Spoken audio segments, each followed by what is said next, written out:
क्या कहना चाहेंगे माँ के लिए? नमस्कार दोस्तों, मैं विक्रम सिंह और आप देख रहे हैं द टशन टॉप। साथियों, इस वक्त मेरे साथ एक ऐसे खास मेहमान मौजूद हैं। आज हम उनसे बात करेंगे। जैसा कि उनके परिवार में कोई राजनीतिक बैकग्राउंड नहीं था, एक अपनी दम पर, एक अपनी लगन से भारतीय जनता पार्टी के अंदर एक अपनी अलग जगह बनाई। कई बार भारतीय जनता पार्टी के अच्छे पदों पे रहे। मौजूदा समय में वो ब्रज प्रांत के पद पे भी हैं। साथियों, अपने भारतीय जनता पार्टी जिला अध्यक्ष के कार्यकाल में पहली बार बदायूं जनपद के अंदर उनके कार्यकाल में 5 विधायक और 2 सांसद जीत के आए थे। शायद इससे पहले किसी भी कार्यकाल में और किसी भी जिला अध्यक्ष के समय में भारतीय जनता पार्टी को इतनी सफलता नहीं मिली थी। लेकिन 2022 में वहीं हरीश साकी जी को भाजपा से टिकट दिया गया और उन्होंने अपने सामने वाले प्रतिद्वंदी को लगभग 25-26 हजार वोटों की मात दी और जनता जनार्दन का आशीर्वाद पाया। मेरे साथ मौजूद हैं विधायक हरीश साकी जी। विधायक जी, बहुत बहुत स्वागत है हमारे इस खास शो में आपका। धन्यवाद। विधायक जी, आज आपको लगभग 4 वर्ष हो चुके हैं विधायक बने हुए और लगातार आप जनता जनार्दन के बीच में एक्टिव रहते हैं। सबसे पहला मेरा सवाल है कि आपने बिलसी विधानसभा के अंदर ऐसे क्या कार्य कराए हों जो जनता के हित में?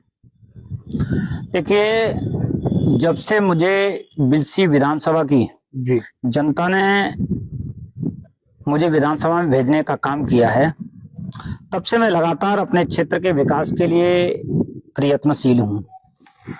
यदि आप बात करेंगे तो पहले विधानसभा के अंदर बहुत सारी चीजों की जरूरत थी जिनको किसी जनप्रतिनिधि ने उपलब्ध नहीं कराया।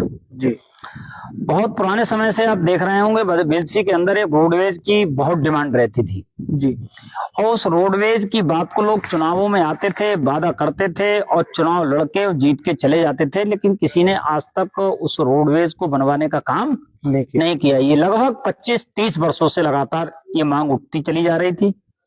मैं चुनाव लड़ा, मैंने क्षेत्र में चुनाव लड़ते समय जनता से कोई वादा नहीं किया, लेकिन मेरे मन में था यदि मैं इस क्षेत्र से विधायक बनूंगा तो ये जो काम है अधूरे पड़े हुए, इनको मैं सबको पूरा करने का प्रयास करूंगा। आज आप बिलसी में देख रहे होंगे बहुत शानदार रोडवेज बस स्टैंड बनके तैयार हो गया है। उसका बहुत जल्दी लोकार्पण होगा और हर जगह के लिए वहां से बसें हमारे क्षेत्र की जनता को मिलेंगी, जो एक बिलसी विधानसभा के लिए बड़ी सौगात है। विधायक जी, आपके द्वारा जो कार्य कराए गए वो तो कराए ही गए, लेकिन मेरा एक पहला सवाल आपसे ये है कि राजनीति में आपने कहाँ से शुरुआत की? क्या परिवार में आपके कोई जो राजनीतिक बैकग्राउंड था?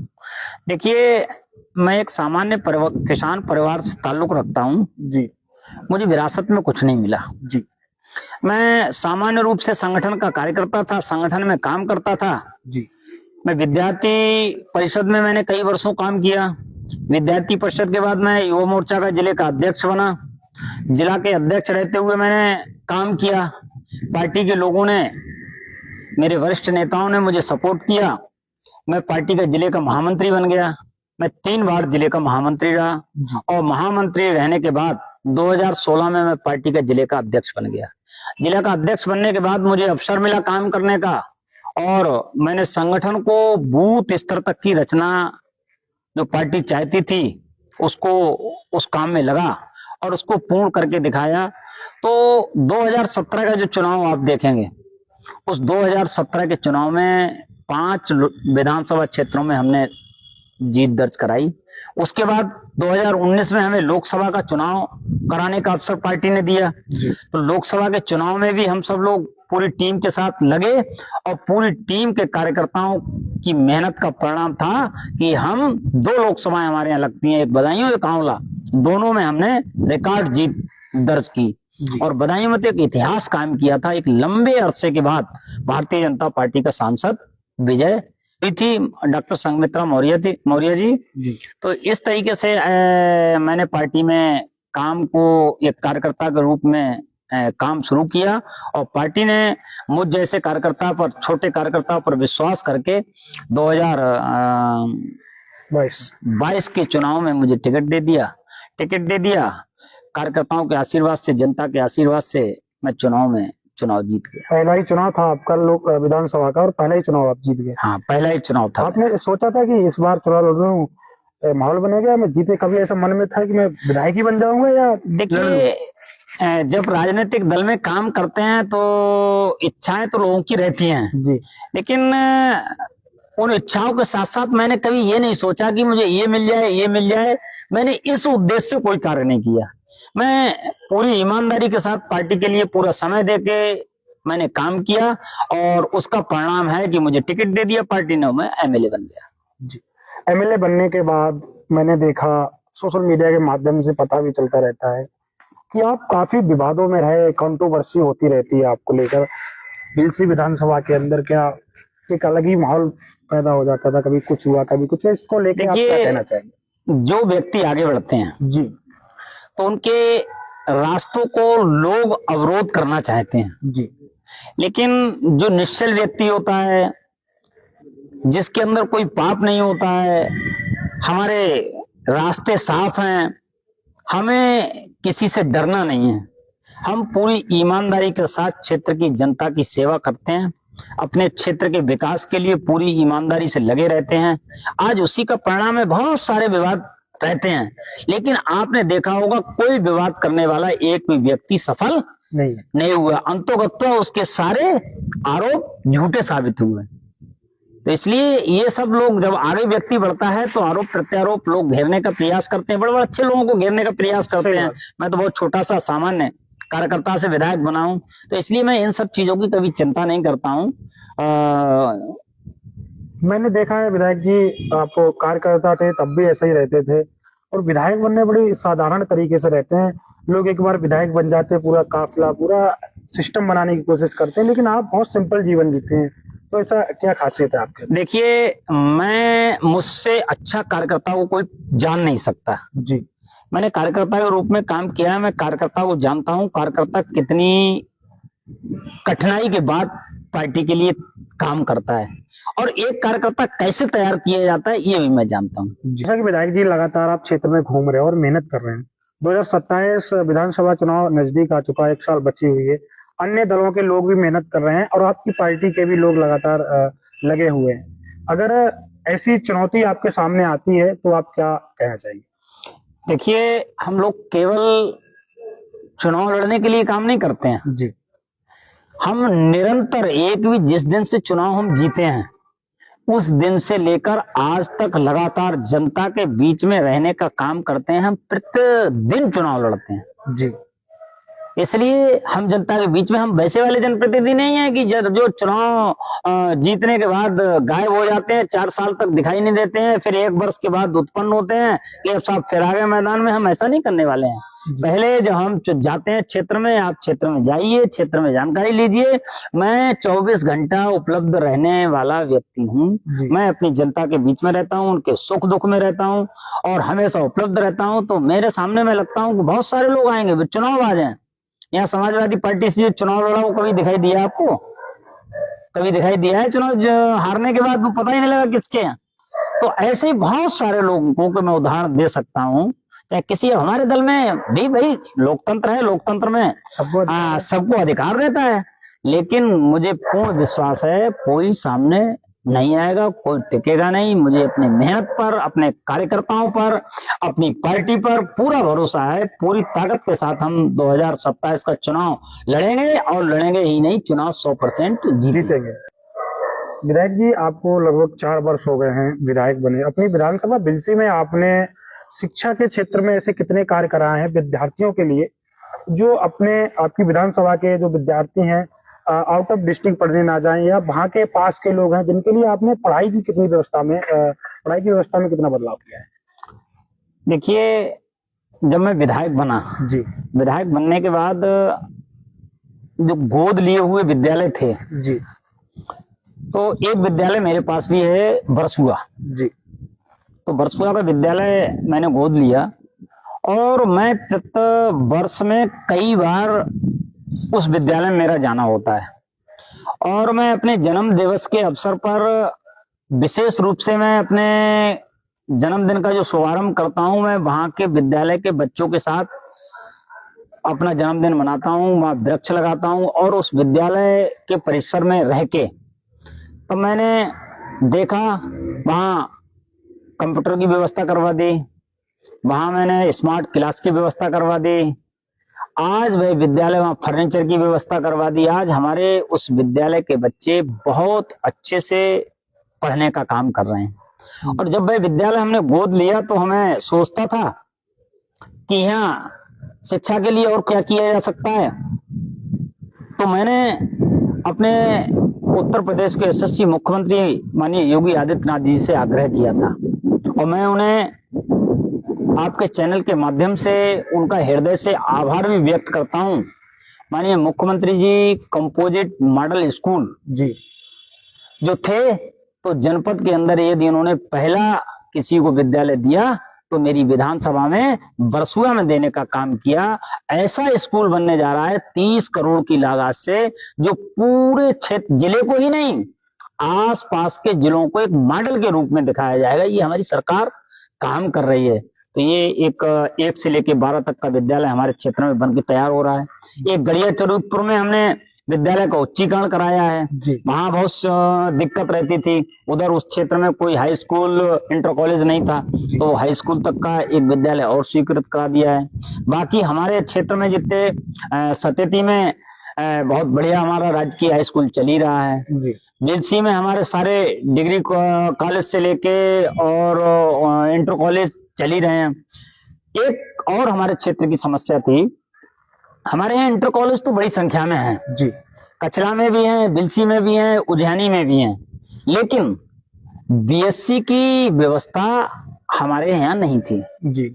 हमारे यहाँ श्री महाराणा प्रताप डिग्री कॉलेज है, डिग्री कॉलेज में बीएससी की कक्षाएं नहीं लगती जी। उसके लिए हमने प्रयत्न किया और माननीय मुख्यमंत्री से आग्रह किया, तो मुख्यमंत्री से आग्रह करने पर मैंने कहा हमारे क्षेत्र में अकेले डिग्री कॉलेज है, यहाँ पर बिलसी के आसपास सराउंडिंग कोई डिग्री कॉलेज नहीं है, वहां बीएससी कक्षाएं नहीं लगती हैं।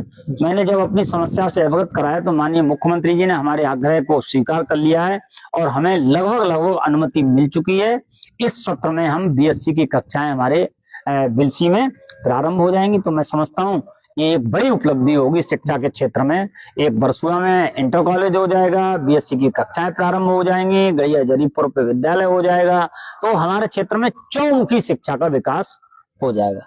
विधायक जी, आपको काफी समय हो गया राजनीति में, मैं पूछना चाहता हूँ आज के समय में जो जाति समाज की राजनीति होती है, और आप जाति धर्म पर कितना विश्वास करते हैं? देखिए, मैं जाति के आधार पर काम नहीं करता हूँ जी। मेरे यहाँ जितने भी लोग आते हैं कभी मैं जाति पूछकर काम नहीं करता हूँ जी। मैं एक संगठन का कार्य करता हूँ, मैं राष्ट्रवाद के लिए काम करता हूँ, मैं भारत माता को परम वैभव के पहुंचाने के लिए काम करता हूँ, मैं राष्ट्र के लिए काम करता हूँ। तो जाति में नहीं उसको बांधा जा सकता है, इसलिए मैं सबके साथ समानता का व्यवहार करके और जनता की सेवा करने का काम करता हूँ। अगर हरीश साक्य जी राजनीति में नहीं होते तो आज क्या होते? भाई ये तो ईश्वर की इच्छा है और ईश्वर ने जिस रास्ते पे लाने का काम किया उसी रास्ते पर हम चल रहे हैं और उस काम को हमने पूरी ईमानदारी के साथ किया है, तो ईश्वर ने मुझे यहाँ तक पहुंचाने का काम किया। हरीश साक्य जी राजनीति में अपना सबसे बड़ा गुरु किसे मानते हैं? देखिए, राजनीतिक क्षेत्र में संगठन हमारे यहाँ राष्ट्रीय स्वयंसेवक संघ जी, आरएसएस आपने सुना होगा जी। निश्चित रूप से विद्यार्थी परिषद और संघ से जो विचार हमको मिले, कैंप्स होते हैं आईटीसी जी, उन विचारों से प्रेरित होकर हमने राजनीति की जी, और उनसे राजनीति करके हम आज इस संगठन में काम कर रहे हैं जी। तो निश्चित रूप से हमारी जो प्रथम पाठशाला है तो वही है, तो सबको सीखने का वहीं से काम कर रहे हैं। विधायक जी, माँ का योगदान जिंदगी में बहुत बड़ा होता है और आज आप विधायक बन गए, सारा कुछ हो गया, आज दुनिया में माता जी आपकी नहीं है, जाने का बहुत बड़ा दुख है, क्या कहना चाहेंगे माँ के लिए? देखिए, उनके आशीर्वाद उनके कृपा के बिना यहाँ तक आना संभव नहीं था और आज उनके आशीर्वाद के कारण हम यहाँ तक पहुंचे हैं। निश्चित रूप से उनकी कमी की कभी भरपाई नहीं होगी। वो हमारे साथ हमेशा उनका आशीर्वाद रहेगा। और उन्होंने जो संस्कार हमारे माता पिता ने दिए, उन्हीं संस्कारों के कारण हम यहाँ तक पहुंचे हैं। मुझे निश्चित रूप से उनका आशीर्वाद हमेशा मिलता रहेगा और उन्हीं के आशीर्वाद से हम आगे बढ़ते रहेंगे। तो विधायक जी, मैं आपकी विधानसभा बिलसी की जनता से लास्ट में आप क्या कहना चाहेंगे? बिलसी की हमारी प्यारी जनता और उसका जो हमें स्नेह और आशीर्वाद हमेशा मिलता रहता है। मैं निश्चित रूप से मैं अपने क्षेत्र की जनता की सेवा के लिए हमेशा तैयार रहता हूं और इसी तरीके से मैं पूरी ताकत के साथ अपने क्षेत्र के विकास के लिए, अपने क्षेत्र की जनता की सुविधाओं के लिए, हमने जैसे अभी हमारी बिलसी से बदायूं तक की जो रोड है, इसका चौड़ीकरण के लिए टेंडर हो गया। बिलसी में एक बाईपास की बहुत अति आवश्यकता थी, वो बाईपास का टेंडर भी हो गया, बाईपास स्वीकृत हो गया। हमारे यहाँ जिले में हमारी 2 मंडियां बहुत अच्छी चलती हैं, जिससे किसान और व्यापारी दोनों जुड़े हुए हैं। अभी हमने 10 करोड़ रुपए के आसपास अपनी दोनों मंडियों को स्वीकृत कराया है जी। हमारे यहाँ एक बड़ी समस्या रहती थी, यदि गर्मियों के दिन में कहीं आग लग जाती थी तो आग लगने पर बदायूं या सैसवान से पहले कोई स्थान ऐसी स्टेशन नहीं था, तो गाड़ियां जाने में, जाम में फंसने में दिक्कत हो जाती थी, जिससे हमारे लोगों का नुकसान हो जाता। उसके लिए मैंने फायर स्टेशन की एक स्वीकृति अपने बिलसी में कराई है, तो वो भी बन के बहुत जल्दी तैयार हो जाएगा। 2 हमारे बिजली घर हमारे प्रपोज हमने किए हैं, तो उनकी भी मैं समझता हूँ इस बार स्वीकृति मिल जाएगी। तो कचला के अंदर और ये गुदनी के अंदर 2 हमारे बिजली घर बन जाएंगे। दूसरा, ये जो हमारा गंगा एक्सप्रेसवे जा रहा है, इस गंगा एक्सप्रेसवे से हमारी बदायूं की, हमारी विधानसभा की कनेक्टिविटी बढ़ेगी। एक दूसरा एक्सप्रेसवे हमारा बरेली से मथुरा जा रहा है, ये हमारी विधानसभा में लगभग 35 किलोमीटर के आसपास है, 30 किलोमीटर। तो इससे बहुत क्षेत्र के लोगों को इसका लाभ मिलेगा। और बाकी हमारी सारी सड़कें अच्छी हैं। एक बड़ेरिया पे हमने पुल का निर्माण 25 करोड़ रुपए की लागत से पुल का निर्माण कराया है। एक हमारे यहाँ कचला से सैसवान वाला रोड रहता था, वो पूरा टूटा हुआ रोड था, उसको भी हम लोगों ने स्वीकृत करा दिया। 10 किलोमीटर का टुकड़ा, वो भी चौड़ीकरण होके अब नए रूप में बनेगा। एक कचला पर थाने के निर्माण का प्रस्ताव हम लोगों ने दिया है। एक कांवर के दिनों या अन्य दिनों में भी कचला घाट हमारी विधानसभा में आता है। कचला में एक बड़ी समस्या रहती है, कांवर के समय या अन्य दिनों पे कि वहां नहाने के लिए हमारे जो श्रद्धालु आते हैं उनको सुविधा नहीं है, तो पक्के घाट के लिए हम लोग लगातार सरकार से मांग कर रहे हैं, लगातार उस काम पे लगे हुए कि पक्का घाट बन जाए। और गायों की एक क्षेत्र में बड़ी समस्या है, उसके लिए हमने एक सूरजपुर में अभी 2 दिन पहले एक गौशाला का उद्घाटन किया है। वहां एक कचला में भी हम लोगों ने कान्हा गौशाला का उद्घाटन किया है।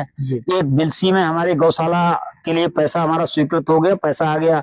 तो इस तरीके से ये 3-4 बड़ी गौशालाएं जब बन जाएंगी क्षेत्र में, तो इन सारी चीजों से क्षेत्र की जनता को राहत मिलेगी और निश्चित रूप से ये बिलसी विधानसभा के विकास में एक नई गति इन सब चीजों से मिलेगी। तो मुझे लगता है कि हमारे क्षेत्र का चौमुखी विकास, शिक्षा का, सड़कों का विकास, अच्छा विकास होगा। चाहे बिजली के क्षेत्र में हो, चाहे शिक्षा के क्षेत्र में हो, चाहे सड़कों के क्षेत्र में हो, लोगों को इससे सबसे राहत मिलेगी। जैसा कि साथियों मेरे साथ मौजूद थे बिलसी विधानसभा से विधायक, आज हमने उनसे बात की, उन्होंने हमारे सारे सवालों का लगातार जवाब दिया। और इसी के साथ देखते रहिए द टशन टॉप। मैं आपके साथ आपका विक्रम सिंह। नमस्कार।